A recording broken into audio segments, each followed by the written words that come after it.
यादवेन्द्राय ज्ञानमुद्राय योगिनी नाथाय रुक्मणेशाय नमो वेदान्तवेदिनी रामाय रामभद्राय रामचन्द्राय वेधसे रघुनाथाय नाथाय सीताय पतये नमः मनोजवं मारुततुल्यवेगं जितेन्द्रियं बुद्धिमतां वरिष्ठं वातात्मजं वानरयोत्तमुख्यं श्रीरामदूतं शरणं प्रपद्ये नारायणं निखिलपूर्णगुणैकदेहं निर्दोषम् आप्यतमम् अपि अखिलैः सुवाक्यैः अस्योद्भवादिदम् अशेषविशेषतोऽपि वन्द्यं सदा प्रियतमं मम सन्नमामि। ॐ नारायणं नमस्कृत्य नरं चैव नरोत्तमं देवीं सरस्वतीं व्यासं ततो जयमुदीरयेत्। व्यासाय भवनाशाय श्रीशाय गुणराशे हृद्याय शुद्धविद्याय मध्वाय च नमो नमः। तपस्वाध्याय शुश्रूषा कृष्णपूजारतं मुनिं विश्वेशमिष्टदं वन्दे परिव्राट् चक्रवर्तिनम्। ओम अथातो ब्रह्म जिज्ञासा। ओम श्री गुरुभ्यो नमः। हरि ओम। ಅರ್ಜುನ ಇವಾಗ ಕನ್ಯಾಗಾರದಲ್ಲಿ ಇದು ಕೂತಿದ್ದಾನೆ. ಚಾತುರ್ಮಾಸ್ಯ, ಮಳೆಗಾಲ ಮುಗೀತು. ಸೊ ಏನು ಅವಳು ಸೇವೆ ಮಾಡ್ತಾನೇ ಇದ್ದಾಳೆ, ಯಾರು ಸುಭದ್ರೆ. ಆದರೆ ಒಂದು ಸಲನೂ ಏನಾದರೂ ಮಾತಾಡಿಸ್ತಾಳ ಅಂತ ನೋಡಿದರೆ ಮಾತೇ ಆಡಿಸೋದಿಲ್ಲ ಅಂತೇಳಿದರೆ ಅಷ್ಟು ಸೇವೆಯಲ್ಲೇ ನಿರತಳಾಗಿದ್ದಾಳೆ. ಸೊ ಹೀಗೆ ಅರ್ಜುನ ಕಾದು ಬೇಜಾರಾಗಿ ಹೋಗಿದ್ದವನಿಗೆ ಇಲ್ಲಿ ಬಾಕಿದ್ದವರೆಲ್ಲ ಏನಂತ ಹೇಳಿದರೆ ಅವರಿಗೆಲ್ಲ ವಿಷಯವೂ ಗೊತ್ತಿಲ್ಲ. ಎಲ್ಲರೂ ಬಲರಾಮನ ನಿರ್ಧಾರಕ್ಕೆ ಎಲ್ಲ ಒಪ್ಪಿಗೆ ಇರುವವರು. ಸೊ ಒಂದು 4 ಜನ ಒಳಗಿನವರು, ಅಂದರೆ ಅತೀ ಬೇಕಾದವರು, ತಂದೆ ತಾಯಿ, ಸುಭದ್ರದು ತಂದೆ ತಾಯಿ ಅಂದರೆ ಬಲರಾಮ ಕೃಷ್ಣರಿಗೂ ತಂದೆ ತಾಯಿ. ಸೊ ತಂದೆ ತಾಯಿಗೊಂದು ಬಿಟ್ಟು ಮತ್ತು ಸಾತ್ಯಕಿಗೆ ಮತ್ತು ಅಂದರೆ ಅವ್ರ ಶಿಷ್ಯರು, ಸಾತ್ಯಕಿ ಇಬ್ಬರಿಗೂ ಶಿಷ್ಯ, ವಿಪ್ರತು ಅನ್ನುವಂಥದ್ದು ಕೃಷ್ಣನ ಶಿಷ್ಯ. ಅವರಿಗೆ 4 ಜನರಿಗೆ ಬಿಟ್ಟರೆ ಇನ್ಯಾರಿಗೂ ಕೃಷ್ಣನ ಮನಸ್ಸಿನ ಇಂಗಿತ ಅಥವಾ ಕೃಷ್ಣ ಅರ್ಜುನನಿಗೆ ಹೇಳಿದ ಮಾತು ನಿನಗೆ ಸುಭದ್ರೆಯನ್ನು ಕೊಡುವಂಥದ್ದು ಅಂತ ಇದು ಯಾರಿಗೂ ತಿಳಿದಿಲ್ಲ.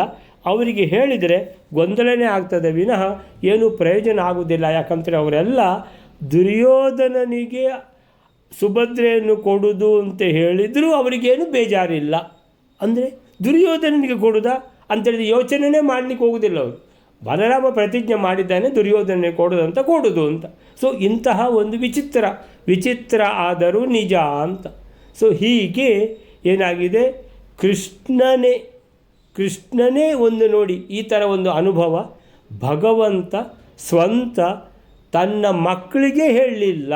ಅಂದರೆ ಮಕ್ಕಳಿಗೆ ಹೇಳಿ ಉಪಯೋಗ ಇಲ್ಲ, ಎಲ್ಲ ದೊಡ್ಡಪ್ಪನ ಜೊತೆಗೆ ಇದ್ದಾರೆ ಅನ್ನುವಂಥ ವಿಷಯ.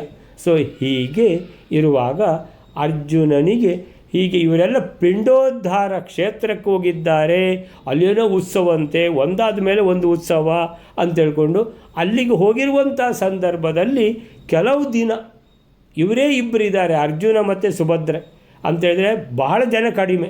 ಸೊ ಹಾಗಿರುವಾಗ ಒಂದು ಸಲ ಅವರೇ ಇಬ್ಬರು ಇರುವಾಗ ತುಂಬ ಹೊತ್ತು ಅಂತೇಳಿದ್ರೆ ಸುಭದ್ರೆ ಮೇಲೆ ಒಂದು ಮಾತು ಕೇಳಿದಳು. ಅಂದರೆ ಯಾವತ್ತೂ ಏನೂ ಮಾತಾಡಿಸದೇ ಇರುವವಳು, ತನ್ನ ಸೇವೆಯಲ್ಲೇ ಇರುವವಳು ಇವತ್ತು ಮಾತಾಡಿಸಿದ್ಲು ಅರ್ಜುನನನ್ನು. ಏನು ಮಾತಾಡಿಸಿದಳು ಅಂತ ನೋಡುವ ವೇಲರೆ. ಶ್ರೀ ಗುರುಭ್ಯೋ ನಮಃ. ಯಥೇತೀರ್ಥಾನ್ಯಾಚರನ್ ಬಾಂಧವಾಸ್ತ್ವಂ ಅದ್ರಾಕ್ಷೀರ್ನ ಕ್ವಚಿದಿಷ್ಟಾನ್ ಸ್ಮ ಪಾರ್ಥಾನ್ ಕುಂತೀಂ ಕೃಷ್ಣಾಂ ಚೇತ್ಯಾಹ ಪೃಷ್ಠಃ ಸ ಪಾರ್ಥ ಓಂ ಇತ್ಯೇಷಾಮಾಹ ಜಾನಾಮಯಂ ಸಹ. 150ನೇ ಶ್ಲೋಕ. ಈ ರೀತಿ ಪಿಂಡೋದ್ಧಾರ ಕ್ಷೇತ್ರಕ್ಕೆ ಎಲ್ಲರೂ ತೀರ್ಥಯಾತ್ರೆಗಾಗಿ ಹೋಗಿದ್ದಾಗ ಸುಭದ್ರೆಯು ಅರ್ಜುನ ಮಾತನಾಡಿಸುತ್ತಾಳೆ. ಅವಳು ಕೇಳ್ತಾಳೆ, ಎಲ್ಲೋ ಇತಿಗೆ ತೀರ್ಥಯಾತ್ರೆಯನ್ನು ಮಾಡುತ್ತಾ ನೀನು ಎಲ್ಲಿಯಾದರೂ ನಮಗೆ ಇಷ್ಟರಾದ ಹಾಗೂ ಬಾಂಧವರಾದ ಪಾಂಡವರನ್ನು, ಕುಂತಿಯನ್ನು, ದ್ರೌಪದಿಯನ್ನು ಕಂಡಿರುವೆಯೋ ಅಂತ ಕೇಳುತ್ತಾಳೆ. ಅದನ್ನು ಹೇಳಿಸಿಕೊಂಡ ಅರ್ಜುನನು ಹೌದು ನಾನು ಕಂಡಿದ್ದೇನೆ ಅಂತ ಹಾಗೂ ಪಾಂಡವರ ಕ್ಷೇಮವನ್ನು ಕೂಡ ಅವಳಿಗೆ ಹೇಳುತ್ತಾನೆ.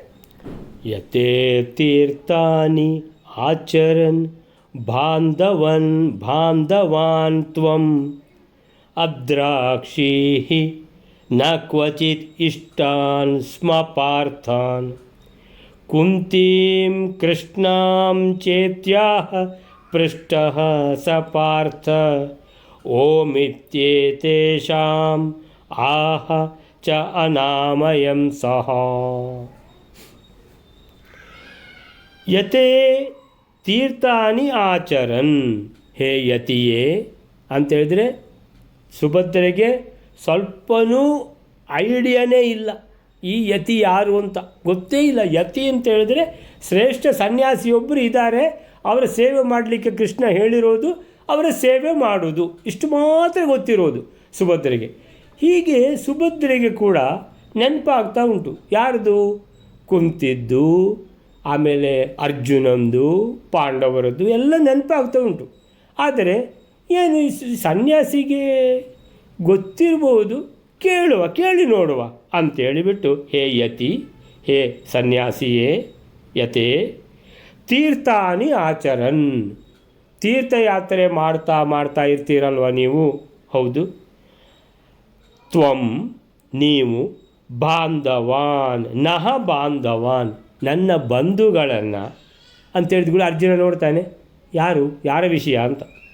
ಬಾಂಧವಾನ್ ಅದ್ರಾಕ್ಷೀಹಿ, ಅದ್ರಾಕ್ಷೀಹಿ ನೋಡಿದ್ದೀರಾ, ಅದ್ರಾಕ್ಷೀಹಿ ನೋಡಿದ್ದೀರಾ ಅಂದರೆ ಕ್ವಚಿತ್ ಇಷ್ಟಾನ್ ಅಂದರೆ ನಮಗೆ ಭಾಳ ಬೇಕಾದವರು ಅವರು. ಅಂದರೆ ಪುನಃ ಅರ್ಜುನ ನೋಡ್ತಾನೆ ಅಂದರೆ ಯಾರ ವಿಷಯ ಅಂತ ಕರೆಕ್ಟ್ ಕೇಳಿಬಿಡುವ ಅಂತ. ಪಾರ್ಥಾನ್ ಪಾಂಡವರು, ಕುಂತೀಂ ಕುಂತಿ, ಕೃಷ್ಣಾಂ ದ್ರೌಪದಿ, ಚ ಇತಿಯಾಹ ಅಂತೇಳಿದರೆ ಇವರನ್ನೆಲ್ಲ ತುಂಬ ನೆನಪಾಗ್ತಾ ಇದೆ. ನೀವು ತೀರ್ಥಯಾತ್ರೆ ಮಾಡ್ತಾ ಒಂದು ಪ್ರದೇಶದಿಂದ ಇನ್ನೊಂದು ಪ್ರದೇಶಕ್ಕೆ ಹೋಗ್ತಾ ಇರ್ತೀರಲ್ವ, ನೀವು ಇವರು ಯಾರನ್ನಾದರೂ ನೋಡಿದ್ದೀರಾ? ಸೊ ಪೃಷ್ಟ, ಹೀಗೆ ಕೇಳಲ್ಪಟ್ಟ ಈ ಸನ್ಯಾಸಿ ಪಾರ್ಥ ಅಂತೇಳಿದರೆ ಖುಷಿಯಾಗ್ತದೆ ಅರ್ಜುನನಿಗೆ. ಅಂದರೆ ನನ್ನ ನೆನಪು ಸುಭದ್ರೆಗೆ ಆಗ್ತಾ ಇದೆ ಅನ್ನುವಂಥದ್ದು ಗೊತ್ತಾಯಿತು.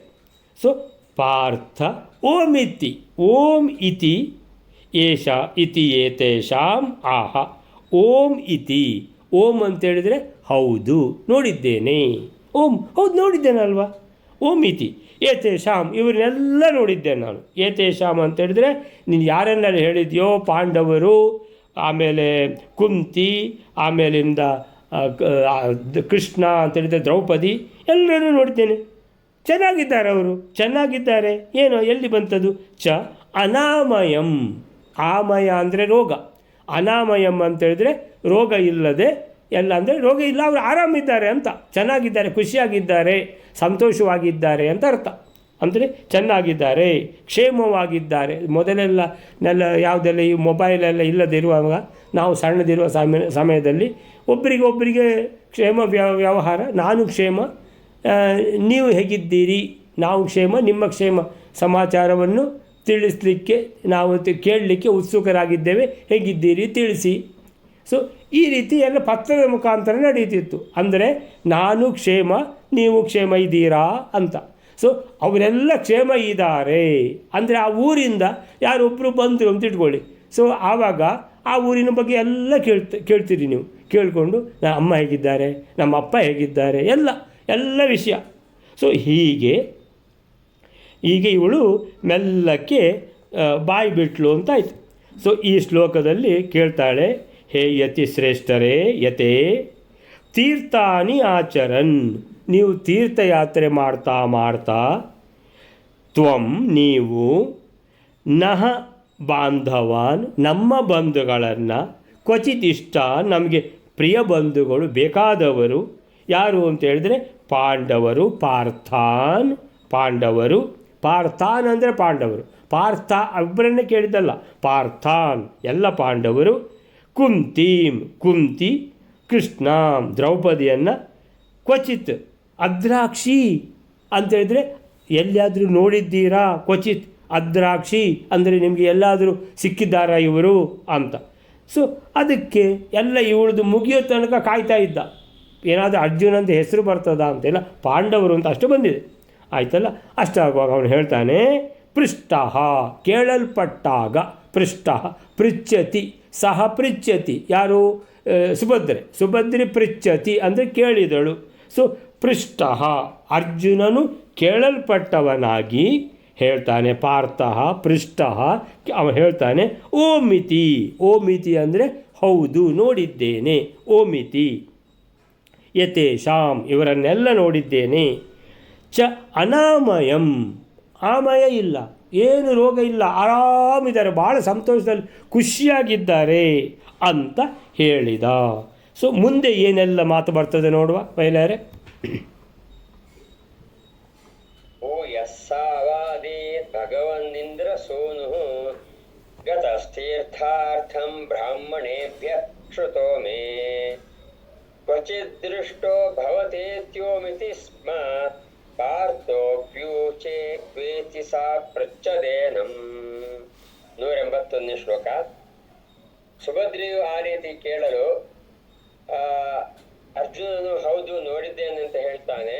ತದನಂತರ ಆ ಸುಭದ್ರೆಯು, ಪೂಜ್ಯನಾದ ಯತಿಯೇ, ಇಂದ್ರನ ಮಗನಾದ ಅರ್ಜುನನು ತೀರ್ಥಯಾತ್ರೆಗೋಸ್ಕರ ಹೋಗಿದ್ದಾನೆಂದು ಬ್ರಾಹ್ಮಣರ ಮುಖಾಂತರ ನಾನು ಕೇಳಿದ್ದೇನೆ.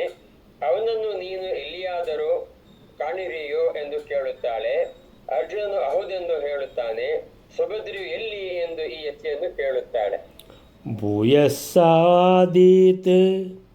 ಭೂಯಃ ಸಾ ಅವಾದೀತ್ ಭಗವನ್ ಇಂದ್ರಸೂನುಃ ಗತಃ ತೀರ್ಥಾರ್ಥಂ ಬ್ರಾಹ್ಮಣೇಭ್ಯ ಶ್ರುತೋ ಮೇ ಕ್ವಚಿತ್ ದೃಷ್ಟಃ ಕಿಂ ಭವತಾ ಇತಿ ಓಮಿತಿ ಸ್ಮ ಪಾರ್ಥಃ ಅಪಿ ಊಚೆ ಕ್ವ ಇತಿ ಸಾ ಅಪೃಚ್ಛದೇನಂ.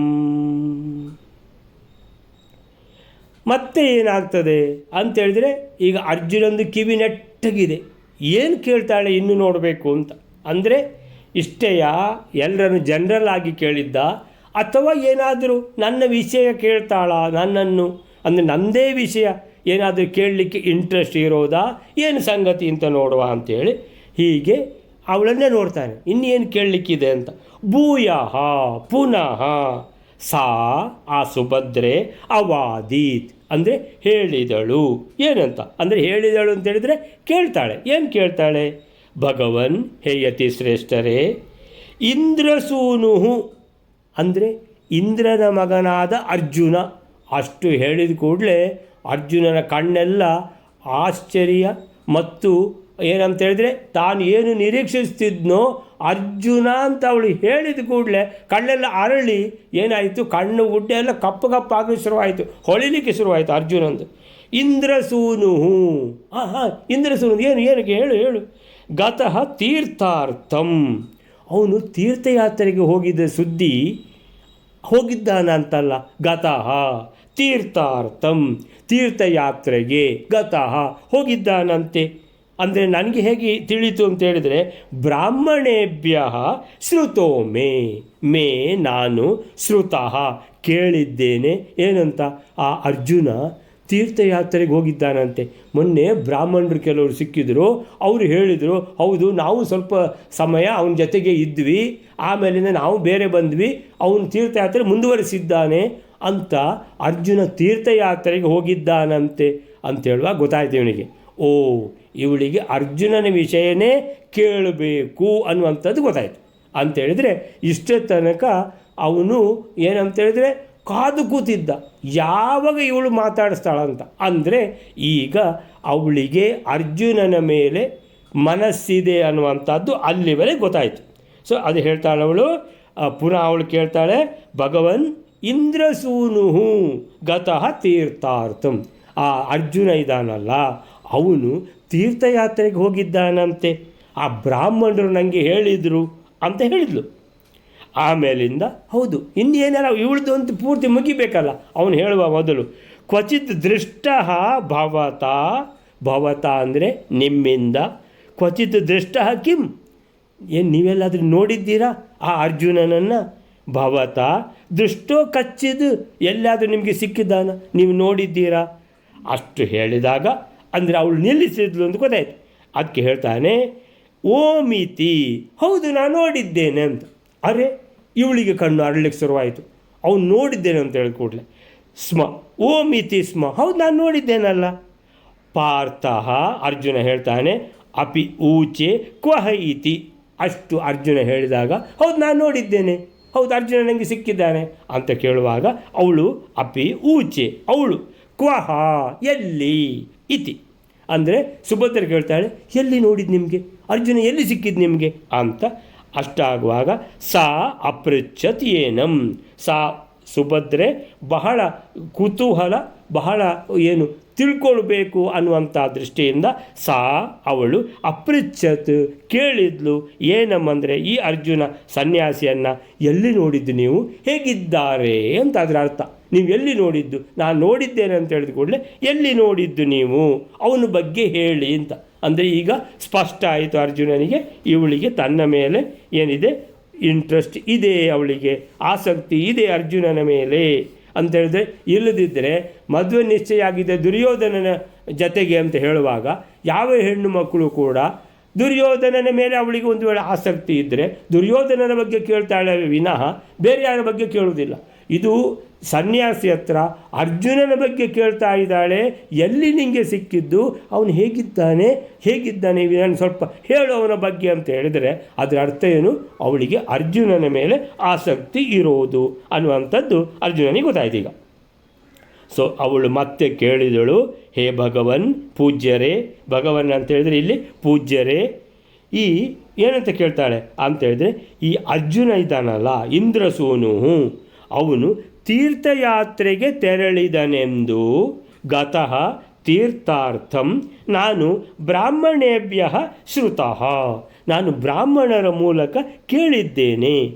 ನೀವು ಕ್ವಚಿತ್ ದೃಷ್ಟೋ ಭವತ ಅಂದರೆ ನಿಮ್ಮಿಂದ ಆ ಅರ್ಜುನ ಎಲ್ಲಿಯಾದರೂ ಸಿಕ್ಕಿದ್ದಾನಾ, ನೀವು ನೋಡಿದ್ದೀರಾ ಅವನನ್ನು, ಬ್ರಾಹ್ಮಣರ ಮೂಲಕ ನಾನು ಕೇಳಿದ್ದೇನೆ ಅವ್ರು ತೀರ್ಥಯಾತ್ರೆಗೆ ಹೋಗಿದ್ದಾರಂತೆ, ನೀವೆಲ್ಲಾದರೂ ಕಂಡಿದ್ದೀರಾ? ಅದಕ್ಕೆ ಅರ್ಜುನ ಹೇಳಿದ, ಹೌದು ನಾನು ನೋಡಿದ್ದೇನೆ. ಅಷ್ಟಾಗುವಾಗ ಭಾಳ ಇಂಟ್ರೆಸ್ಟ್ ಆಯಿತು ಸುಭದ್ರೆ ಹತ್ತಿರ ಬಂದು, ಎಲ್ಲಿ ನೋಡಿದ್ದು ನೀವು, ಎಲ್ಲಿ ಸಿಕ್ಕಿದ್ದಾನೆ ನಿಮಗೆ ಅರ್ಜುನ ಅಂತ ಹೇಳ್ಕೊಂಡು. ಅಂದರೆ ಅವಳ ಆ ಮಾತಿನಲ್ಲಿ ಸ್ಪಷ್ಟ ಸುಭದ್ರೆ ಅರ್ಜುನನ ಬಗ್ಗೆ ಎಷ್ಟು ಕಾತರಳಾಗಿದ್ದಳು ಎಂಬುದು ಇದರಿಂದ ತಿಳಿಯಿತು ಅರ್ಜುನನಿಗೆ. ಅರ್ಜುನ ಸುಭದ್ರೆಯನ್ನು ವಿವಾಹವಾಗಲು ಬಯಸಿದ್ದಂತೆ ಸುಭದ್ರೆ ಕೂಡ ಅರ್ಜುನನನ್ನು ವಿವಾಹವಾಗಲು ಬಯಸಿದ್ದಾಳೆ ಅನ್ನುವಂಥ ವಿಷಯ ಈಗ ಅರ್ಜುನನಿಗೆ ಸ್ಪಷ್ಟ ಆಯಿತು. ಸೊ ಬಲರಾಮ ಸುಭದ್ರೆಯ ಮನೋಗತವನ್ನು ತಿಳಿಯದೆ ಅವಳನ್ನು ದುರ್ಯೋಧನನಿಗೆ ನೀಡಲು ಅವನು ಏನು ಪ್ರತಿಜ್ಞೆ ಮಾಡಿದ್ದಾನೋ ಅಂತೇಳಿದರೆ, ದುರ್ಯೋಧನ ಮಸ್ಕ ಹೊಡೆದು ಮಹಾ ದುಷ್ಟಾತ್ಮ ಅವನಿಗೆ ತನಗೆ ಬೇಕಾದ ಕೆಲಸವನ್ನು ಮಾಡಿಸಿಕೊಳ್ಳಿಕ್ಕೆ ಬಲರಾಮನನ್ನು ಏನು ಮಾಡಿದ್ದಾನೆ, ಅವನ ಮನಸ್ಸನ್ನೆಲ್ಲ ತನ್ನಲ್ಲಿ ಆಕರ್ಷಿಸಿಕೊಂಡು ಅವನನ್ನು ಏನು ಮಾಡಿದ್ದಾನೆ, ಸುಭದ್ರೆಯನ್ನು ತನಗೆ ಕೊಡಲಿಕ್ಕೆ ಒಪ್ಪಿಸಿಬಿಟ್ಟಿದ್ದಾನೆ. ಈ ಬಲರಾಮನಾದರೂ ಸುಭದ್ರೆ ಹತ್ರ ಒಂದು ಮಾತು ಕೇಳಬೇಕಾಗಿತ್ತಲ್ಲ, ನಿನಗೆ ಆಸಕ್ತಿ ಇದೆಯಾ ಅವನ ಮೇಲೆ ಅಂತ, ಅದನ್ನು ತಿಳಿಯದೇನೆ ಅವ ಮಾತು ಕೊಟ್ಟು ಬಿಟ್ಟಿದ್ದಾನೆ. ಅವ ಎಂಥ ಮುಟ್ಟಾಳ ಅಂದರೆ ಈ ರೀತಿಯಲ್ಲಿ ಆಗೋಯ್ತು. ಸೊ ಇಂತಹ ದುರ್ಯೋಧನನಿಗೆ ಅವಳತ್ರ ಕೇಳದೇನೆ, ಅವಳ ಮನೋಗತವನ್ನು ತಿಳಿಯದೇನೆ ಈ ಬಲರಾಮ ದುರ್ಯೋಧನನಿಗೆ ಸುಭದ್ರೆಯನ್ನು ಕೊಡ್ತೇನೆ ಅಂತ ಹೇಳಿದ ಪ್ರತಿಜ್ಞೆ ಏನಿದೆ, ವಚನ ಏನಿದೆ, ಇದು ಮಹಾ ತಪ್ಪು ಅಂತಾಯಿತು. ಶ್ರೀಕೃಷ್ಣ ಸುಭದ್ರೆಯ ಇಚ್ಛೆಗೆ ಅನುಗುಣವಾಗಿ ಅರ್ಜುನನಿಗೆ ನೀಡಲು ಸಂಕಲ್ಪಿಸಿದ್ದ ಅನ್ನುವಂಥದ್ದು ಶ್ರೀಕೃಷ್ಣ ಭಗವಂತ ಆದ ಕಾರಣ ಎಲ್ಲವೂ ಗೊತ್ತಿರುತ್ತದೆ. ಸುಭದ್ರೆಗೆ ಎಲ್ಲಿ ಮನಸ್ಸಿದೆ, ಎಲ್ಲಿ ಸುಭದ್ರೆ ಮದುವೆ ಆದರೆ ಅವಳು ಸುಖವಾಗಿರ್ತಾಳೆ ಅನ್ನುವಂಥ ವಿಷಯ ಕೃಷ್ಣನಿಗೆ ಚೆನ್ನಾಗಿ ಗೊತ್ತಿದೆ. ಬಲರಾಮ ಇದರಲ್ಲಿ ಪೂರ್ತಿ ಎಡವಿದ್ದಾನೆ. ಅಂದರೆ ಬಲರಾಮನ ಪ್ರತಿಜ್ಞೆ ಅನ್ನುವಂಥದ್ದು ಮಹಾದೋಷಪೂರಿತ ಇದು ಪ್ರತಿಜ್ಞೆ. ಅಂದರೆ ಕೆಲವರು ತಮ್ಮ ಬೇಳೆ ಬೇಯಿಸಿಕೊಳ್ಳಿಕ್ಕೆ ಅವರು ಯಾವ ಥರ ಆದರೂ ಮಾಡಿಬಿಡ್ತಾರೆ. ನಮಗದು ಅರ್ಥ ಆಗಬೇಕು, ಇವರು ನಮ್ಮ ಹತ್ರ ಬಂದಿರೋದು ಇವರ ಬೇಳೆ ಬೇಯಿಸಿಕೊಳ್ಳಿಕ್ಕೆ, ನಮ್ಮ ಒಳಿತಿಗೆ ಅಲ್ಲ ಅನ್ನುವಂಥದ್ದು ಪ್ರಜ್ಞಾವಂತರಿಗೆ ಮಾತ್ರ ಅರ್ಥ ಆಗ್ತದೆ, ಉಳಿದವರಿಗೆ ಅರ್ಥ ಆಗೋದಿಲ್ಲ ಅನ್ನುವಂಥದ್ದು. ಇದರಲ್ಲಿ ಬಲರಾಮ ಹೇಗೆ ಬಾವಿಗೆ ಬಿದ್ದ, ದುರ್ಯೋಧನನ ಮಾತಿಗೆ ಮರುಳಾದ, ಸುಭದ್ರೆಯನ್ನು ತನ್ನ ಆ ದುಷ್ಟಾತ್ಮನಿಗೆ ಕೊಡಲಿಕ್ಕೆ ಒಪ್ಪಿಬಿಟ್ಟ ಅಲ್ವಾ ಅನ್ನುವಂಥದ್ದು ಇದರಲ್ಲಿ ಸ್ಪಷ್ಟವಾಗಿ ತಿಳಿಯುತ್ತದೆ. ನೆಕ್ಸ್ಟ್ ಶ್ಲೋಕ ವೇಲರೆ.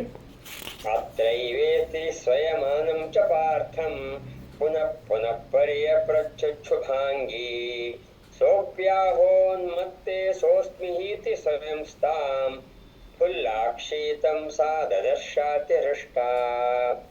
182ನೇ ಶ್ಲೋಕ. ಆ ಯತಿಯು ಅರ್ಜುನನು ತಾನು ಕಂಡಿದ್ದೇನೆ ಅಂತ ಕೇಳಿದಾಗ, ಕಾತರತೆಯಿಂದ ಸುಭದ್ರೆಯು ಎಲ್ಲಿ ಅಂತ ಕೇಳಿದಾಗ ಆ ಯತಿಯು ಹೇಳುತ್ತಾನೆ, ಇಲ್ಲಿಯೇ ಕಾಣಲ್ಪಟ್ಟಿದ್ದಾನೆ ಅಂತ ಅವಳನ್ನು ವಿಸ್ಮಯಗೊಳಿಸುತ್ತಾನೆ. ಹಾಗೂ ಮಂದಹಾಸ ಮಾಡುತ್ತಾನೆ. ಇದರಿಂದ ಮತ್ತು ಕಾತುರಳಾಗಿ ಆ ಮಂಗಳಾಂಗಿಯು ಅಂದರೆ ಸುಭದ್ರೆಯು ಅರ್ಜುನನನ್ನು ಮತ್ತು ಕೇಳುತ್ತಾಳೆ, ಎಲ್ಲಿ ಅವನನ್ನು ನೋಡಿದ್ದಿ ಅಂತ. ಅದಕ್ಕೆ ಅರ್ಜುನ ಹೇಳ್ತಾನೆ, ಎಲೆ ಜ್ಞಾನಹೀನರಾದವಳೆ, ಅವನೇ ನಾನಾಗಿದ್ದೇನೆ ಅಂದ್ರೆ ನಾನೇ ಆ ಅರ್ಜುನ ಅಂತ ಹೇಳುತ್ತಾನೆ. ಅದಕ್ಕೆ ಆ ಸುಭದ್ರೆಯು ವಿಸ್ಮಿತಳಾಗಿ ವಿಕಸಿತವಾದ ಕಣ್ಣುಗಳುಳ್ಳವಳಾಗಿ ಅತ್ಯಂತ ಸಂತುಷ್ಟಳಾಗಿ ಆ ಅರ್ಜುನನನ್ನು ನೋಡುತ್ತಾಳೆ. ಅತ್ರ ಏವೇತಿ ಸ್ಮಯಮಾನಂ ಚ ಪಾರ್ಥಂ ಪುನಃ ಪುನಃ ಪರ್ಯಪೃಚ್ಛತ್ ಶುಭಾಂಗಿ ಸೋ ಅಪಿ ಆಹೋನ್ಮತ್ತೆ ಸೋಸ್ಮಿಹೀತಿ ಸ್ಮಯಂತಾಂ ಪುಲ್ಲಾಕ್ಷೀತಂ ಸಾದದರ್ಶ ಅತಿಹೃಷ್ಟ. ಅತ್ರ ಏವೇತಿ, ಸುಭದ್ರೆ ಭಾಳ ಹತ್ತಿರ ಬಂದಿದ್ದಾಳೆ. ಆದರೆ ಯತಿ ಶ್ರೇಷ್ಠರೇ, ನೀವು ಎಲ್ಲಿ ನೋಡಿದ್ದು ಅರ್ಜುನನನ್ನು ಅಂತ. ಇನ್ನೂ ಅವಳಿಗೆ ಗೊತ್ತಿಲ್ಲ ಇವನೇ ಅರ್ಜುನ ಅಂತ. ಸೊ ಅವಳಿಗೆ ಈ ಯತಿಗಳ ಹತ್ರ ಕೇಳಲಿಕ್ಕೆ, ಎಲ್ಲಿ ನೋಡಿದ್ದು ನೀವು ಅರ್ಜುನನನ್ನು, ಅದು ಹೇಳಿ, ಹೇಗಿದ್ದಾರೆ, ಏನು ಸಂಗತಿ ಅಂತ. ಅಂದರೆ ಬಹಳ ಇಂಟ್ರೆಸ್ಟ್ ಇದೆ ಅವಳಿಗೆ ಅರ್ಜುನನ ಮೇಲೆ ಅನ್ನುವಂಥದ್ದು ಸ್ಪಷ್ಟ. ಅತ್ರ ಏವೇತಿ, ಅದಕ್ಕೆ ಸನ್ಯಾಸಿ ಹೇಳ್ತಾರೆ, ನಾನು ಇಲ್ಲೇ ನೋಡಿದ್ದು ಅಂತ. ಇಲ್ಲಿ ಅಂದರೆ ಅತ್ರ ಏವ ಇತಿ, ಅತ್ರ ಏವ ಇತಿ ಅಂದರೆ ಇಲ್ಲೇ ನೋಡಿದ್ದು. ಯಾರನ್ನ? ಅರ್ಜುನನನ್ನು. ಇಲ್ಲಿ ಎಲ್ಲಿ? ಸ್ಮಯಮಾನಂ, ಅರ್ಜುನ ಮುಗುಳ್ನಗ್ತಾ ಇದ್ದಾನೆ. ಏನಂತ ಹೇಳಿದ್ರೆ ಮುಗುಳ್ನಗ್ತಾ ಸ್ಮಯಮಾನಂ ಅಂತೇಳಿದರೆ ಮಂದಸ್ಮಿತ ಎಲ್ಲ ಬರ್ತದಲ್ಲ. ಸ್ಮಯಮಾನಂ ಸ್ವಲ್ಪ ಮುಗುಳ್ನಗುತ್ತಾ, ಚ ಪಾರ್ಥಂ ಅಂದರೆ ಆ ಅರ್ಜುನನನ್ನು ನಾನು ಇಲ್ಲೇ ನೋಡಿದ್ದೇನೆ ಅಂತ. ಪುನಃ ಪರ್ಯಪೃಚ್ಛತೆ ಶುಭಾಂಗಿ.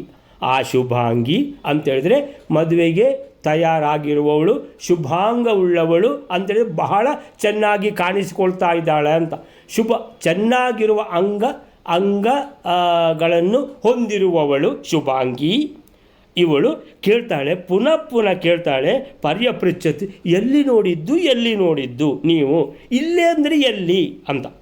ಸಹ ಅಪಿ ಆಹಾ, ಅಷ್ಟಾಗುವಾಗ ಅರ್ಜುನ ಇವಳ ಕಾತರ, ಎಲ್ಲಿ ನೋಡಿದ್ದು ನೀವು, ಎಲ್ಲಿ ನೋಡಿದ್ದು ಅಂತ ತಿಳ್ಕೊಂಡು, ಅಂದರೆ ಇವಳಿಗೆ ಏನೂ ಗೊತ್ತಾಗಲಿಲ್ಲ. ಇಲ್ಲೇ ನೋಡಿದ್ದಂದರೆ ನಾನೇ ಅರ್ಜುನ ಅಂತ ಗೊತ್ತಾಗಲಿಲ್ಲ ಅನ್ನುವಂಥದ್ದು ಸ್ಪಷ್ಟ ಆಯಿತು ಅರ್ಜುನನಿಗೆ. ಇವಳಿಗೆ ಗೊತ್ತೇ ಆಗಲಿಲ್ಲ ಅಂತ, ಇವಳಿ ಅಂತ ಪೆದ್ದಿ ಅಂತ.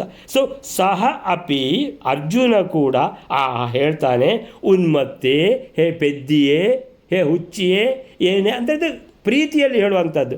ಪೆದ್ದಿ, ನಾನೇ ಅರ್ಜುನ ಅಂತ. ಉನ್ಮತ್ತೆ ಸಹ ಅಸ್ಮಿ ಹೀತಿ ಸ್ಮಯನ್. ಸಹ ಅಸ್ಮಿ ಅಂದರೆ ಸಹ ಅರ್ಜುನ, ಅಸ್ಮಿ ನಾನೇ, ಸಹ ಅಸ್ಮಿ ಹಿ ಅಂದರೆ ಖಂಡಿತ ನೀನು ಯಾವ ಅರ್ಜುನನ ಬಗ್ಗೆ ಕೇಳ್ತಾ ಇದೆಯೋ, ನೀವು ಯಾವ ಅರ್ಜುನ ಎಲ್ಲಿದ್ದಾನೆ ಇಲ್ಲಿ ಅಂತ ಕೇಳ್ತಾ ಇದೆಯೋ ಅವನೇ ನಾನು. ಸಹ ಅಸ್ಮಿ, ಸಹ ಅರ್ಜುನ, ಅಸ್ಮಿ ನಾನೇ ಅರ್ಜುನ, ಹೀತಿ ಸ್ಮಯನ್, ನಾನೇ ಅರ್ಜುನ, ಹೇ ಪೆದ್ದಿಯೇ, ಇನ್ನೂ ನಿಮಗೆ ಗೊತ್ತಾಗಲಿಲ್ವಾ ಅಂತ ಅರ್ಜುನ ಹೇಳಿದಾಗ ಅವಳಿಗೆ ಅವಳನ್ನು ಕುರಿತು ಪುಲ್ಲಾಕ್ಷಿ, ಆ ಸುಭದ್ರೆಯ ಕಣ್ಣು ಅರಳಿತು. ನೀನೇ ಅರ್ಜುನನ, ಇಷ್ಟು ತನಕ ಹೇಳಲೇ ಇಲ್ವಾ? ಪುಲ್ಲಾಕ್ಷಿ ಅವನನ್ನು ದದರ್ಶ, ಅವಳು ನೋಡ್ತಾಳೆ ಇದ್ದಾಳೆ ಅವನನ್ನು, ನೀನೇ ಅರ್ಜುನ ಅಂತ ಹೇಳುವುದೇ ಅಲ್ವಾ ಇಷ್ಟು ತನಕನೂ ಕೂಡ. ದದರ್ಶ, ಅವಳು ನೋಡ್ತಾಳೆ. ಅವಳು ನೋಡಿದ್ದಂದರೆ ಹೇಗೆ ನೋಡಿದ್ದಾಳೆ? ಅತಿಹೃಷ್ಟ ಅಂದರೆ ಪೂರ್ತಿ ಅತಿ ಸಂತೋಷದಿಂದ ಅವನನ್ನು ನೋಡಿದಳು. ಅಂದರೆ ನೋಡ್ತಾನೆ ಇದ್ದಾಳೆ, ನೀನೇ ಅರ್ಜುನನ, ನನಗೆ ನೀನು ಹೇಳಲೇ ಇಲ್ವಾ ನೀನು ಈ ಥರ ಮಾಡೋದ ಅಂತ. ಅಂದರೆ ಎಷ್ಟು ಸಂತೋಷ ಸುಭದ್ರೆಗೆ ಆಗಿದೆ ಅಂತ ನಿಮಗೆಲ್ರಿಗೂ ಅರ್ಥ ಆಗಿದೆ. ಸೊ 182ನೇ ಶ್ಲೋಕ ಏನು ಹೇಳ್ತಾಳೆ ಅಂತ ಹೇಳಿದ್ರೆ, ಇಲ್ಲಿಯೇ ಅತ್ರ ಏವೇತಿ, ಎಲ್ಲಿ ನೋಡಿದ್ದು ನೀವು, ಎಲ್ಲಿ ನೋಡಿದ್ದು ಅರ್ಜುನನನ್ನು ಅಂತ ಕೇಳಿದ್ದಕ್ಕೆ ಅದಕ್ಕೆ ಅರ್ಜುನ ಹೇಳ್ತಾನೆ, ನಾನು ಇಲ್ಲಿಯೇ ನೋಡಿದ್ದು, ಅತ್ರ ಏವ ಇತಿ ಅಂತ. ಸ್ಮಯಮಾನಂ ಅಂದರೆ ನಗುತ್ತಾ ಇರುವ ಪಾರ್ಥಂ ಅರ್ಜುನನನ್ನು ಇವಳು ಮತ್ತೆ ಕೇಳ್ತಾಳೆ. ಪುನಃ ಪುನಃ ಪರ್ಯಪೃಚ್ಛತ್, ಮತ್ತೆ ಮತ್ತೆ ಕೇಳ್ತಾಳೆ, ಇಲ್ಲೇ ಅಂದರೆ ಎಲ್ಲಿ ನೋಡಿದ್ದು ಅಂತ. ಪುನಃ ಪುನಃ ಪರ್ಯಪೃಚ್ಛತ್, ಮತ್ತೆ ಮತ್ತೆ ಕೇಳ್ತಾಳೆ. ಅಂದರೆ ಸನ್ಯಾಸಿ ನೀವು ಹೇಳ್ತೀರಿ ಇಲ್ಲೇ ನೋಡಿದ್ದು ಅಂತ, ಇಲ್ಲಿ ಎಲ್ಲಿ ನೋಡಿದ್ರಿ ನೀವು ಅಂದರೆ ನನಗೇನು ಕಾಣಿಸ್ಲಿಲ್ಲ ಅಂತ ಅವಳು ಕೇಳಿದಾಗ ಆಗ ಅರ್ಜುನ ಹೇಳ್ತಾರೆ ಏನು, ಸಹ ಅಪಿ ಆಹಾ ಅರೆ ಉನ್ಮತ್ತೆ, ಹೇ ಹುಚ್ಚಿಯೇ, ಹೇ ಪೆದ್ದಿ, ನಾನೇ ಸಹ ಅಸ್ಮಿ, ಅವನೇ ನಾನು. ನೀನು ಎಲ್ಲಿ ಹುಡುಕ್ತಾ ಇದ್ದಿ, ನಿನ್ನ ಕಣ್ಣೆದುರುಗಡೆ ಅರ್ಜುನ ಇರುವಾಗ ನೀನು ಹುಡುಕ್ತಾ ಇದೆಯಲ್ಲ, ಏನು ಹುಡುಕ್ತಾ ಇದ್ದಿ ನೀನು, ಹೇ ಹುಚ್ಚಿ, ಅವನೇ ನಾನು, ಆ ಅರ್ಜುನನೇ ನಾನು ಅಂತ ಸಹ ಅಂತ ಸ್ಮಯನ್ ಅಂತ ನಗಲಿಕ್ಕೆ ಶುರು ಮಾಡಿದ ಅರ್ಜುನ. ಆಗ ಸುಭದ್ರೆ, ನೀನೇ ಅರ್ಜುನ, ಹೌದು ನೀನೇ ಅರ್ಜುನ ಅಂತ ಹೇಳಿದ್ರೆ ಆವಾಗ ಬಹುಶಃ ಅವನೇನು ಗಡ್ಡ ಗಿಡ್ಡ ಬಿಟ್ಟದ್ದನ್ನು ಸ್ವಲ್ಪ ತೆಗೆದಿರ್ಬೋದು ಅಂತ ಯೋಚನೆ ಮಾಡ್ಬೋದು. ನೀನೇ ಅರ್ಜುನ, ನನಗೆ ಹೇಳಲೇ ಇಲ್ಲ ಅಂತೇಳಿದು, ಇಷ್ಟು ಸಲಕ ನಾನು ಸನ್ಯಾಸಿ ಅಂತ ಯತಿಶ್ರೇಷ್ಠರು ಅಂತ ಸೇವೆ ಮಾಡ್ತಾ ಇದ್ದೆ, ಇದು ನನ್ನ ಅರ್ಜುನ ಅಂತ ನನಗೆ ಗೊತ್ತೇ ಆಗಲಿಲ್ಲ, ನೀನೇ ಅರ್ಜುನನ ಅಂತ ಅತ್ಯಂತ ಹರ್ಷಿತಳಾಗಿ ಕಣ್ಣರಳಿಸಿಕೊಂಡು, ಪುಲ್ಲಾಕ್ಷಿ ಅಂತೇಳಿದರೆ ಅರಳಿದ ಕಣ್ಣು ಉಳ್ಳವಳಾಗಿ, ವಿಕಸಿತ ಕಣ್ಣು ಉಳ್ಳವಳಾಗಿ ಅರ್ಜುನನನ್ನು ಅತ್ಯಂತ ಸಂತೋಷದಿಂದ ಯಾರು ಸುಭದ್ರೆ ನೋಡ್ತಾಳೆ ಅಂತೇಳಿದರೆ, ಈಗ ಈ ಸಂದರ್ಭದಲ್ಲಿ ಏನಾದರೂ ಆಗಿಬಿಡ್ಬೋದು. ನೀವೆಲ್ಲ ಒಬ್ಬರೊಬ್ಬರು ಒಂದೊಂದು ಯೋಚನೆ ಮಾಡ್ತಾ ಇದ್ದಾರೆ, ಈಗ ಇದಾಗಿರ್ಬೋದು ಅದಾಗಿರ್ಬೋದು ಅಂತ. ಅಲ್ಲಿಗೆ ಇವತ್ತಿನ ನಿಲ್ಲಿಸ್ಕೊಳ್ಳೋಣ. ಶ್ರೀಕೃಷ್ಣ ಅರ್ಪಣಮಸ್ತು. ಏನಾಗಿದೆ ಅಂತ ಇನ್ನು ನೋಡಬೇಕಿದ್ರೆ ನಾಳೆ ಕ್ಲಾಸಿಗೆ ಬರಬೇಕು. ಸೊ ನಾಡ್ದು ಶ್ರೀಕೃಷ್ಣ ಅರ್ಪಣಮಸ್ತು.